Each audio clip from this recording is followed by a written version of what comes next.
आप सब। आज कोरोना वायरस सीरीज़ का हमारा ये तीसरा वीडियो है जिसमें हम देखने वाले हैं पैथोफिजियोलॉजी ऑफ कोरोना वायरस कि कोरोना वायरस हमारी बॉडी में एंटर होने के बाद कैसे हमारी बॉडी को धीरे धीरे खोखला बनाता है। ठीक है, तो चलिए शुरू करते हैं। सबसे पहले जो हम प्रोसेस देखने वाले हैं वो है डुप्लीकेशन प्रोसेस। ये जो डुप्लीकेशन स्टेप आपको दिख रहा है ये सबसे पहले हम पढ़ने वाले हैं। तो इसके लिए अगर हमारे दोनों लंग्स हैं तो ये दोनों लंग्स के जो सबसे लास्ट वाला जो रेस्पिरेटरी ट्रैक्ट में ऑर्गन होता है वो है एल्वियोलाई। ठीक है, अब वो एल्वियोलाई को अगर हम एक सिंगल एल्वियोलाई को जूम इन करें तो वो कुछ ऐसे दिखेगा। ठीक है, और ये जो एल्वियोलाई है वो दो प्रकार के सेल्स से बना होता है। ये जो आप बॉर्डर पे देख रहे हैं ये बॉर्डर वाले सेल्स को बोलते हैं टाइप 1 न्यूमोसाइट्स। ठीक है, ये बॉर्डर वाले सेल्स है, इनको हम बोलेंगे टाइप 1 न्यूमोसाइट्स। और ये जो आपको बड़े वाले अंदर की तरफ जो दिख रहे हैं ये वाले, ये सारे हैं टाइप 2 न्यूमोसाइट्स। ठीक है, टाइप 2 न्यूमोसाइट्स। अब इस टाइप 2 न्यूमोसाइट को अगर हम थोड़ा जूम इन करें और उसके अंदर देखें तो हमें पता चलेगा कोरोना वायरस का एक्चुअल में एक्शन कैसा होता है। कोरोना वायरस जब भी एंटर होगा रेस्पिरेटरी ट्रैक्ट में, यहाँ से लंग्स में जाएगा, लंग्स में एल्वियोलस में ऐसे जाएगा और एल्वियोलस में से सबसे पहले वो जाएगा टाइप 2 न्यूमोसाइट्स में। इसीलिए हम यहाँ पे टाइप 2 न्यूमोसाइट्स को डुप्लीकेशन प्रोसेस को समझने के लिए टाइप 2 न्यूमोसाइट को जूम करेंगे और उसके अंदर क्या क्या डिफरेंसेस आ रहे हैं कोरोना वायरस की वजह से और कोरोना वायरस क्या क्या एक्शंस कर रहा है डुप्लीकेशन के लिए, तो वो सब हम इस स्टेप में देखेंगे। ठीक है, तो जैसे कि आप देख सकते हैं ये है हमारा कोरोना वायरस, उसके चारों तरफ जो है वो है लॉलीपॉप प्रोटीन्स। ठीक है, हमारे लॉलीपॉप प्रोटीन्स है। अब ये जो लाल कलर में आपको दिख रहा है ये है ACE2 रिसेप्टर। ठीक है, अब एस क्या है, वो है angiotensin converting enzyme 2 receptor, type 2 receptor. ठीक है, ये एक टाइप का रिसेप्टर होता है जो टाइप 2 न्यूमोसाइट्स के ऊपर होता है। ठीक है, और ये दूसरा जो है वो है ट्रांस मेम्ब्रेन सीरी प्रोटीएस 2 रिसेप्टर। ठीक है, ट्रांस मेम्ब्रेन सीरी प्रोटीएस 2 रिसेप्टर, ये भी टाइप 2 न्यूमोसाइट सेल के ऊपर मेम्ब्रेन के ऊपर सिचुएटेड होता है। तो ये दोनों जो है कोरोना वायरस के सबसे पहले कांटेक्ट होते हैं हमारी बॉडी में एक्शन प्रोड्यूस करने के लिए।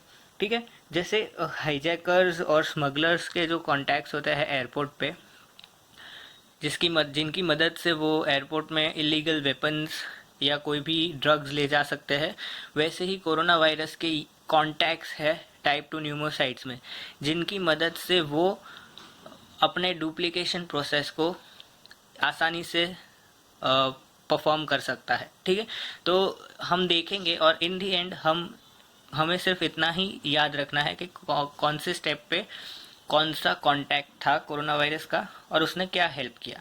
तो सबसे पहले हम जो पहला कांटेक्ट देखेंगे कोरोना वायरस का वो है ACE2 रिसेप्टर और ट्रांस मेम्ब्रेन सीरी प्रोटीएस टाइप 2 रिसेप्टर। ठीक है, ये दोनों रिसेप्टर्स कोरोना वायरस को टाइप 2 न्यूमोसाइट के अंदर एंटर करने में हेल्प करेंगे।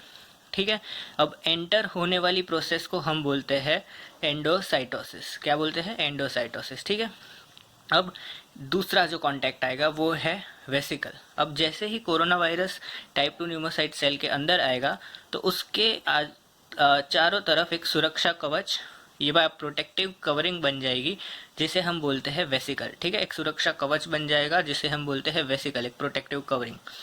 अब नेक्स्ट स्टेप में क्या होगा, नेक्स्ट स्टेप में अगर आपको ये दिख रहा है हमारा जो आरएनए है कोरोना वायरस का positive sense single stranded RNA, वो आरएनए अब ये मॉलिक्यूल के अंदर से बाहर निकलेगा। ठीक है, जैसे ही ये आरएनए बाहर निकलेगा उसको एक तीसरा कांटेक्ट मिलेगा। ठीक है, ये तीसरा कांटेक्ट क्या है, ये तीसरा कांटेक्ट है राइबोसोम्स। अब उसको राइबोसोम्स कहाँ मिल सकते हैं, राइबोसोम्स दो जगह पे हो सकते हैं, या तो वो एंडोप्लाज्मिक रेटिकुलम पे हो सकते हैं या फिर वो सेल के साइटोप्लाज्म में हो सकते हैं। तो जैसे ही आरएनए जो positive sense single stranded RNA है वो कोरोना वायरस के बॉडी में से स्ट्रक्चर में से बाहर निकलेगा, वो राइबोसोम्स को मिलने जाएगा। ठीक है, अब राइबोसोम्स को मिलने के बाद वो दो प्रकार के प्रोसेस करेगा। लेकिन उससे पहले हम वापस 3 कॉन्टैक्ट को एक बार याद कर लेते हैं। सबसे पहला कॉन्टैक्ट जो सेल की कोरोना वायरस को सेल के अंदर एंटर करने में हेल्प करता है वो है ACE2 रिसेप्टर्स और ट्रांस मेम्ब्रेन सीरी प्रोटीएज रिसेप्टर्स, ठीक है। फिर एंडोसाइटोसिस प्रोसेस की वजह से वो अंदर आता है, उसको दूसरा कॉन्टैक्ट मिलता है जो परफॉर्म करता है, उसका सुरक्षा कवच बनता है, ठीक है, एक प्रोटेक्टिव कवरिंग बनता है, उसे बोलते हैं वेसिकल। फिर RNA मटेरियल जो है वो बाहर निकलेगा, उसने अपने तीसरे कॉन्टैक्ट के पास जाएगा राइबोसोम्स। अब राइबोसोम्स के साथ मिलकर ये कोरोना वायरस का RNA मटेरियल 2 प्रकार की प्रोसेस करेगा। सबसे पहले अगर हम देखें तो ये जो आपके रंग बिरंगी डॉट्स दिख रहे हैं कलरफुल, वो डॉट्स है पॉलीप्रोटीन्स जो बॉडी के सेल के अंदर ऑलरेडी प्रेजेंट होते हैं, ठीक है, ये पॉलीप्रोटीन्स है। अब ये कोरोना वायरस का जो positive sense single stranded RNA है वो राइबोसोम्स के साथ मिलके सबसे पहले ये पॉलीप्रोटीन्स को ब्रेक करेगा। अब ब्रेक करेगा तो कुछ ऐसे स्ट्रक्चर्स बनेंगे, दिख रहे हैं आपको, ये कौन से स्ट्रक्चर है, आपको कुछ याद आ रहा है? हाँ, ये लॉलीपॉप प्रोटीन है हमारे, ये स्पाइक प्रोटीन, फिर ये ग्रीन वाला हीमोग्लूटिनिन एस्टरेज प्रोटीन, फिर ये M प्रोटीन, E प्रोटीन, ठीक है, ये न्यूक्लियोकैप्सिड प्रोटीन, ये न्यूक्लियर एनवलप, ठीक है। तो ये पॉलीप्रोटीन्स को ब्रेक करके जो positive sense single stranded RNA है वो सारे लॉलीपॉप प्रोटीन्स और सब्सटीट्यूट मटेरियल्स बनाएगा, ठीक है, जो स्मॉल कंपोनेंट्स होते हैं वो बनाएगा। अब जो दूसरी प्रोसेस है वो ज़्यादा इम्पॉर्टेंट है समझने के लिए। उसमें क्या होता है कि RNA को राइबोसोम्स के साथ एक और कॉन्टैक्ट मिलता है, कॉन्टैक्ट नंबर 4। ये क्या है? RNA dependent RNA polymerase enzyme है, ठीक है, ये एंजाइम है जिसका नाम है RNA डिपेंडेंट RNA पॉलीमरेज। अब जो हमारा positive sense single stranded RNA है वो कन्वर्ट होगा और डुप्लीकेशन प्रोसेस की मदद से दूसरा positive sense single stranded RNA बनेगा, और उसमें जो हेल्प करेगा वो है RNA डिपेंडेंट RNA पॉलीमरेज, ठीक है। तो ये जो एंजाइम है वो हमारे जो ओरिजिनल सबसे पहला जो कोरोना वायरस का RNA मटेरियल बाहर निकला था बॉडी के अंदर, सेल के अंदर, उसको डुप्लीकेट करके दूसरा नया वाला positive sense single stranded RNA बनाएगा। और ये सब जो करतूतें है वो है करतूतें है इस RNA dependent RNA polymerase enzyme की, ठीक है। अब हमारे पास 2 कंपोनेंट्स हो गए कोरोना वायरस के स्ट्रक्चर के, ये सारे जो प्रोटीन्स और एनवलप है ये, और एक जो है मेन RNA मटेरियल, ठीक है। तो अब ये RNA मटेरियल भी अंदर जाएगा, ये प्रोटीन्स भी अंदर जाएंगे। कहाँ पे जाएंगे? गोल्गी बॉडी में, ठीक है। गोल्गी बॉडी या गोल्जी बॉडी, आपको जो बोलना इजी लगे वो बोल सकते हैं। तो ये अंदर जाएगा, ये फैक्ट्री की तरह है, और इस फैक्ट्री में से अगर बाहर निकलता हुआ मैन्युफैक्चर्ड प्रोडक्ट होगा वो हमारा एक ओरिजिनल कोरोना वायरस में से बना हुआ एक डुप्लीकेट कोरोना वायरस होगा, जिसका मोड ऑफ एक्शन सेम होगा, जिसका अमाउंट ऑफ मतलब इंटेंसिटी ऑफ एक्शन सेम होगा, ठीक है। वो वैसे ही हमारी बॉडी को अफेक्ट करेगा जैसे ओरिजिनल कोरोना वायरस का मॉलिक्यूल कर सकता है, ठीक है।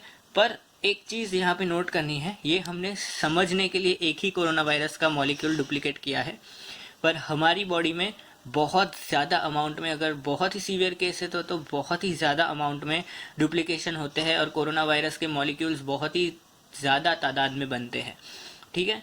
तो ये सिर्फ एक मॉलिक्यूल बताया है, ऐसे कई मॉलिक्यूल्स बनते हैं, और ये सारे के सारे जो मॉलिक्यूल्स है वो कोरोना वायरस, जो डुप्लीकेट कोरोना वायरस बने हैं वो सेल के बाहर निकलते हैं, टाइप 2 न्यूमोसाइट के बाहर निकलते हैं, उस प्रोसेस को हम बोलते हैं एक्सोसाइटोसिस, ठीक है। अब इस प्रोसेस को हम पूरा का पूरा प्रोसेस को बोलते हैं डुप्लीकेशन प्रोसेस, ठीक है। अभी इस वीडियो में इतना ही। नेक्स्ट वीडियो में हम देखेंगे कि ये टाइप 2 न्यूमोसाइट सेल से बाहर निकलने के बाद कोरोना वायरस कैसे हमारे लंग्स को अफेक्ट करता है, और उसके बाद कैसे हमारे पूरे के पूरे सिस्टम्स को अफेक्ट करता है, ठीक है। फिलहाल के लिए इतना ही। Hope you liked it. अगर अच्छा लगा हो तो प्लीज़ लाइक कर दीजिए, सब्सक्राइब कर दीजिए और शेयर कर दीजिए। Thank you.